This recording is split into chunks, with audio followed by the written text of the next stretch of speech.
বিয়েবাড়ির গেটের সামনে দাঁড়িয়ে ভিক্ষা চাইছে একটি লোক।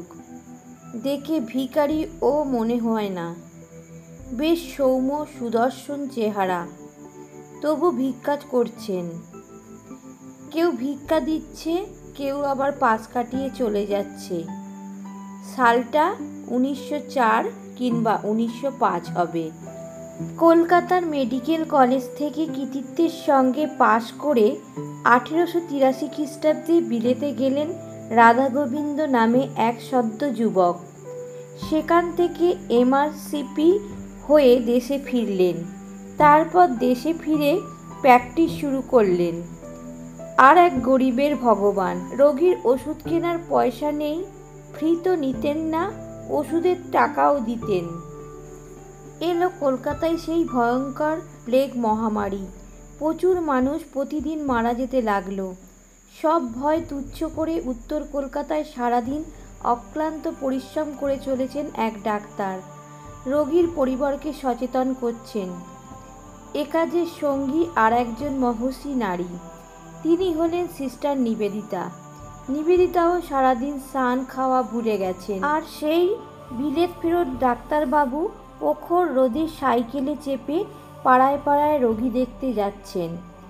মানুষকে ভালোবাসার এত নেশা, কই আমরা তো সবাই পারি না। কি প্রয়োজন ছিল তখনকার দিনের একজন এমআরসিপি ডাক্তারের এসব করার? ওই যে বললাম, কিছু মানুষ এই পৃথিবীতে আসেন যারা অন্য ধাতুতে গড়া।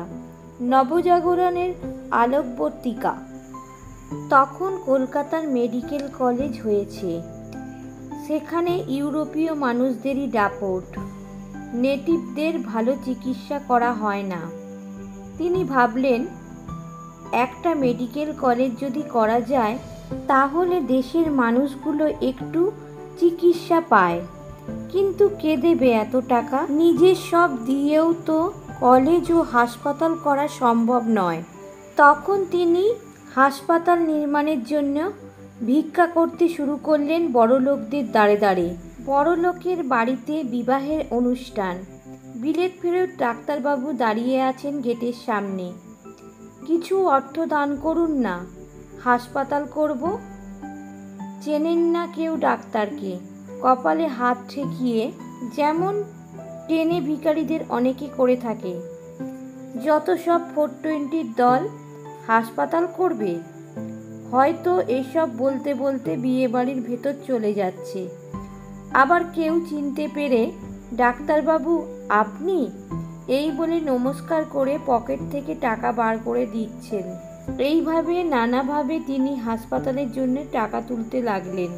অবশেষে একদিন স্বপ্ন সফল হলো।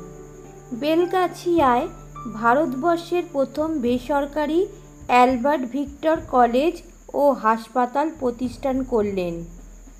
সে এক বিস্ময়। শুরু হলো পথ চলা।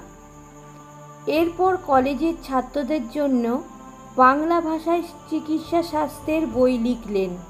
কারণ তিনি অনুভব করেছিলেন, দেশীয় ভাষায় চিকিৎসা শাস্ত্র অধ্যয়ন ও অধ্যাপনা শুরু করতে পারলে চিকিৎসা বিজ্ঞানে এক নতুন দিগন্ত খুলে যাবে। এরপর একদিন আচমকা 1918 সালের 19শে ডিসেম্বর ইনফ্লুয়েঞ্জায় চলে গেলেন নবজাগরণের এই মহামানবটি। মৃত্যুর আগে তার সর্বস্ব দান করে গেলেন তার মেডিকেল কলেজকে। রইল পড়ে শুধু বসত বাড়িটুকু। 1948 সালে তার তৈরি সেই হাসপাতালের নামকরণ করলেন আর এক ডাক্তার, মুখ্যমন্ত্রী বিধানচন্দ্র রায়। হাসপাতালটির নাম হলো আজকের আর.জি. কর মেডিকেল কলেজ। সেই ডাক্তারবাবুর পুরো নাম হলো রাধাগোবিন্দ কর, সংক্ষেপে আর.জি. কর।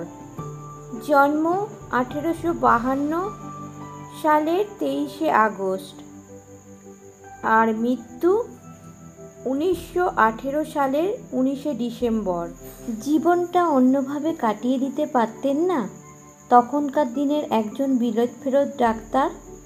কিন্তু ওরা যে শুধু দুহাত ভরে উজাড় করে শুধু আমাদের বিলোতেই আসেন, বিনিময়ে কিছুই চান না, ফুলেদের সৌরভ ছড়ানোতেই আনন্দ।